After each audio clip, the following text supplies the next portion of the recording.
The clerk will report the amendment. Amendment offered by Mr. I ask that the amendment be considered as read, Mr. Chairman. Without objection, the reading of the amendment is dispensed with, and the gentleman is recognized on his amendment. Thank you, Mr. Chairman. This amendment, Mr. Chairman, will address needs that I believe are found throughout our country. But first, let me thank Mr. Zeldin for what he's attempting to do, and I greatly appreciate Ms. Maloney for her commentary as well. I believe this amendment will help us resolve some questions that go beyond some of the things that we are addressing in the bill. In Houston, Texas, as is the case in many other places around the country, we have floods that can be mitigated and can be to some extent eliminated if we would but only fund the projects that the Corps currently has on its docket. Projects that have been approved, where the municipality, where the city, the county, where they are available to make payments of the portion of the money that is to be paid by the city. City has its money available, but cannot get the Congress to appropriate funds. In Houston, when we had what is called the Memorial Day flood, we had 8 deaths. With what's called the Tax Day flood of 2016, we had 9 deaths. Now, raising homes will help us. It will help the homeowners. But it won't solve the question of the people who are going to die because the streets become canals. Won't solve the question of the 10,000 vehicles that were damaged in 2015 because of the flooding in the streets. Much of this is preventable. It can be mitigated and it can be eliminated if we would but only fund some of the projects that the Corps currently has on its registry. So, Mr. Chairman and Mr. Zeldin, this bill would allow the FEMA Administrator to make grants in areas that have been declared major disaster areas. And these grants would go to projects that have already been authorized, projects that are currently being funded by the local area, but are not receiving the federal matching portion of the funding. This would not only help us with the infrastructure, but it would help us to save lives. I think this bill can be greatly improved. I believe this would be an improvement. And I would welcome Mr. Zeldin, if you would want to engage in just a bit of a colloquy. I welcome your thoughts on how we might work together to improve the bill with this amendment. I would yield to you, Mr. Zeldin. I thank Mr. Green. I recognize and I respect the efforts of my colleague from Texas on this issue. I do oppose this amendment. What my constituents on Long Island are most frustrated with is that they have made an investment in their properties to reduce flood risk, yet haven't seen their NFIP premiums go down. In addition, currently FEMA policy does not account for mitigation activities in urban areas or multifamily homes where elevation is not an option, but other renovations or investments like moving boilers and HVAC units to higher floors can significantly reduce the risk of flood damage. As I mentioned earlier in my remarks, taxpayers save $3 for every $1 spent on mitigation, which is a key reason why better preparedness must be a critical focus to protect life. Mr. Zeldin, because time is of the essence, may I reclaim for just a moment, please, and share this thought with you. The same mitigation formula that you're utilizing applies to this circumstance. This circumstance would also include saving lives. This circumstance would include infrastructure that would not have to continually be repaired.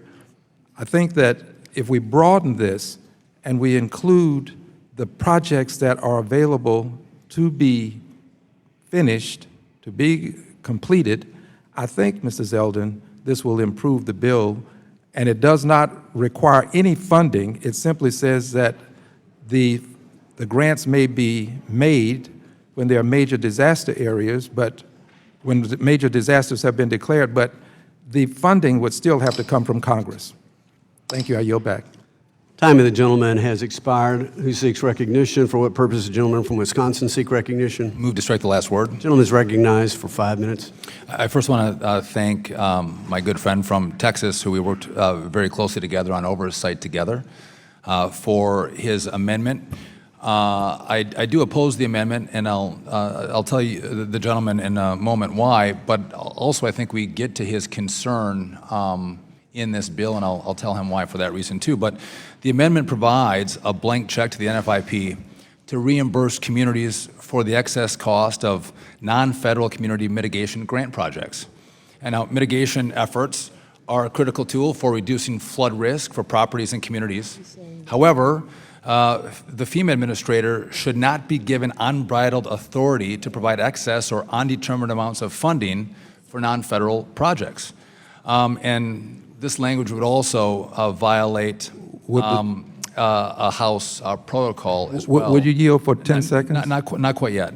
I would just note that I agree with you that mitigation is important. And I hear all the time in my office that, and everyone says this, if you spend, $1 on my program, I'm going to save you $3 or $5 or $10 from the federal coffers. Everybody tells us that, and I never ever believe it.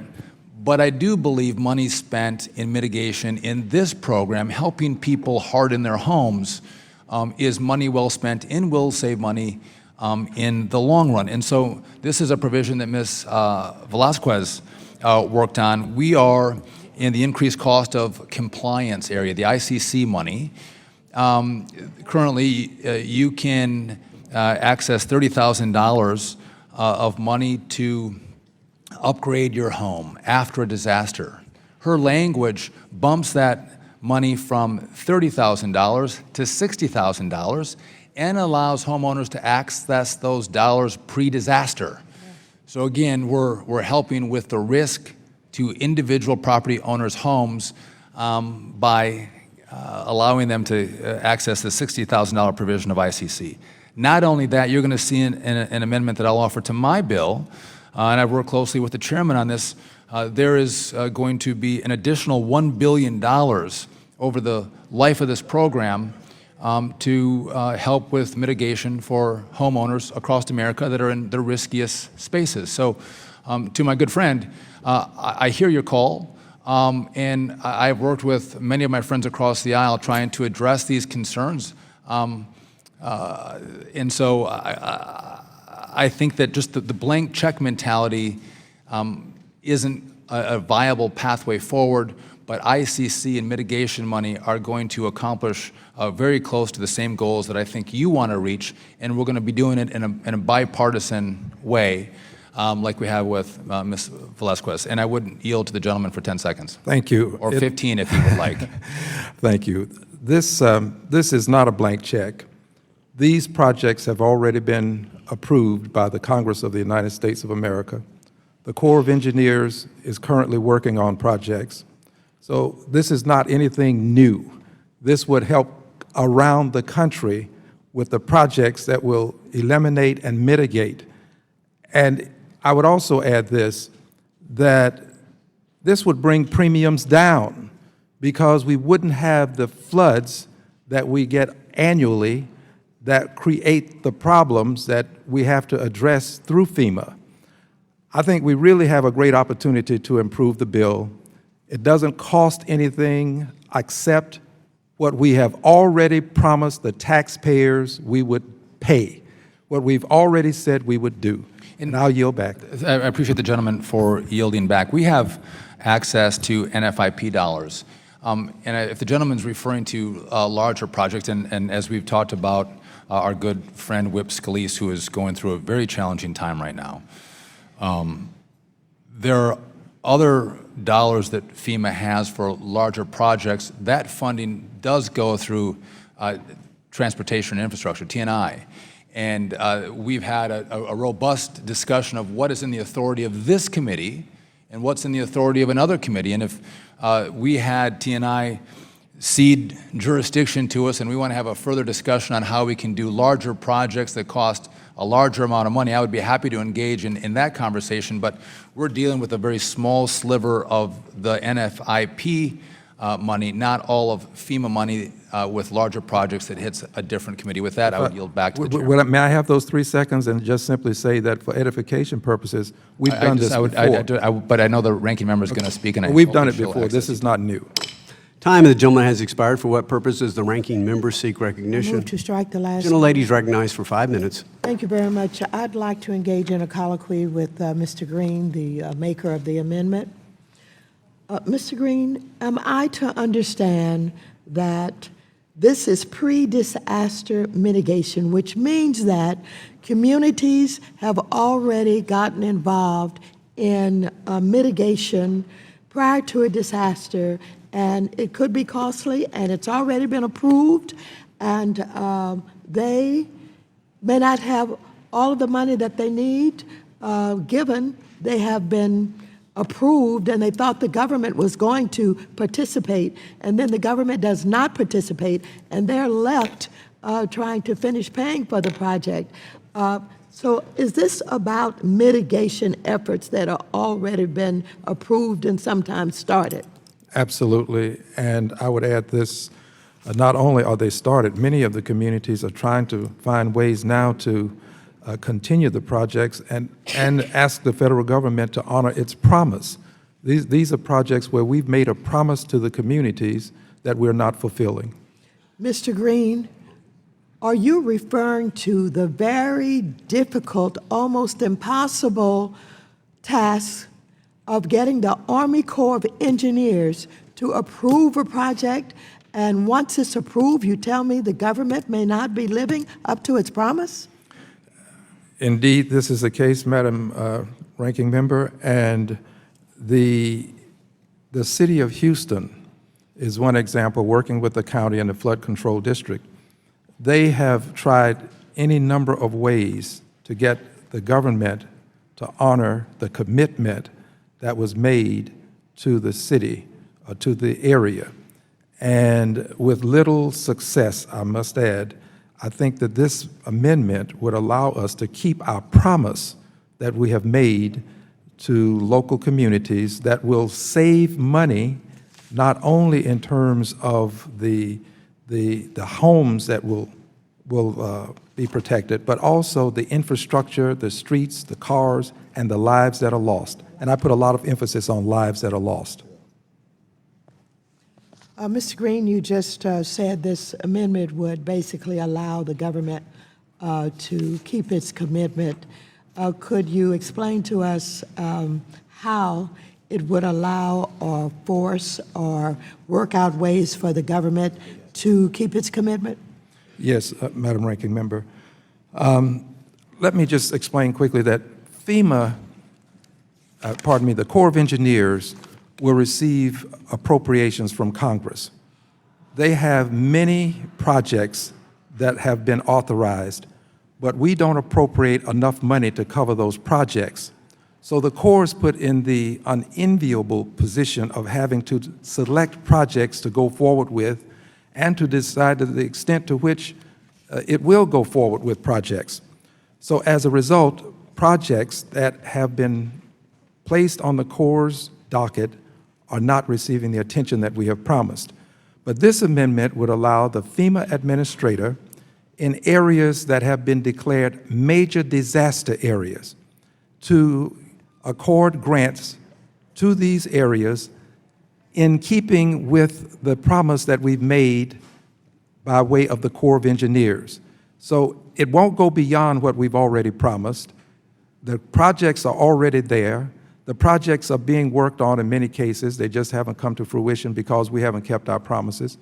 This would allow the Corps of Engineers to complete projects that are already underway in good many cases, and the areas would no longer have the level of flooding that they have. There would be mitigation and elimination. We would save money in terms of the increases on premiums. We would save money in terms of infrastructure that won't need constant repair, and we will save lives. Most importantly, we'll save lives. Thank you very much. Members, it couldn't get any clearer than that. High-risk areas approved, communities already working on projects. I thank Mr. Green for offering this amendment. I support this amendment, and I would urge all of my colleagues to support it.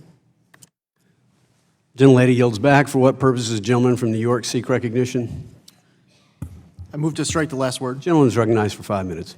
Thank you, Mr. Chairman, and as I previously mentioned, I respectfully oppose this amendment offered by the gentleman from Texas. Addressing mitigation concerns and working together in a bipartisan manner to improve coverage in communities impacted by flood risk should be a bipartisan priority for all of our constituents, whether they are from Long Island, Manhattan, or Texas. My concern with the amendment, for one, is it appears to provide an unlimited amount of Stafford Act money into our bill to pay for mitigation. And fortunately, it's a brief amendment, just going a little bit into the second page. But I not seeing any type of a cap, a limit at all to the amount of money to be expended is of concern. I don't know if the gentleman would like to speak to that. I would. I appreciate your yielding. It is only limited and should be limited to the promises that we've made. We've already promised to fund these projects. So these are projects that would already be underway that should be funded but haven't been funded. And we take advantage of sometimes you can use a disaster to your advantage. We would use the disaster to now eliminate flooding in this area in the future, which means we save money on premiums and we also save lives, because this is about more than buildings. It's about the people who die when we have these floods, and raising their homes won't prevent their streets from becoming canals and they're losing their lives. Yeah. Thank you for that. And the amendment would add an additional layer of FEMA bureaucracy, and I'm concerned because, like in a district like mine, and as Chairman Duffy pointed out, there is a jurisdictional issue here because the Stafford Act funding, this should be over in the Transportation Infrastructure Committee, not in Financial Services. But in my area, which was greatly impacted by Superstorm Sandy, we have many mitigation projects that are taking place, and it is the ability to get a 65-35 cost share on a particular project or a 50-50 cost share on another project that is allowing us to take care of everything that we need taken care of, because it does cost so much money. And the pot of money that's available isn't getting any bigger with the amendment. It's just for particular projects, you're having higher than that 65-35 cost share, or higher than a 50-50 cost share. So by going to, if you're looking in my district, for example, if you were to go to 100% cost share on one of the Sandy recovery projects in my district, you might have to cut out another aspect of the project just because the pot of money isn't Would the gentleman larger yield? because of your amendment. Oh, Yes, sir. Thank you. This does not increase the cost ratio. It doesn't change the ratio. It simply allows us to keep our promise as to the portion of the ratio that we have committed to, but it doesn't change it. Okay, it appears, though, that the amendment may be authorizing FEMA to make a grant to cover non-federal costs. This grant would be accorded communities that already have projects that have been approved by Congress. This does not go into other areas. So but Congress approves projects where the cost share, for example, Congress will approve projects that will be a 50-50 cost share, a 65-35 cost share. And what I'm concerned about in my district is that, and in others, is that if you give FEMA the ability to cover non-federal costs of one of those projects, because the pot of money doesn't get any bigger, you're going to have to cut out other projects because we don't have enough money. So, but the way I'm reading Would the gentleman yield to the chairman?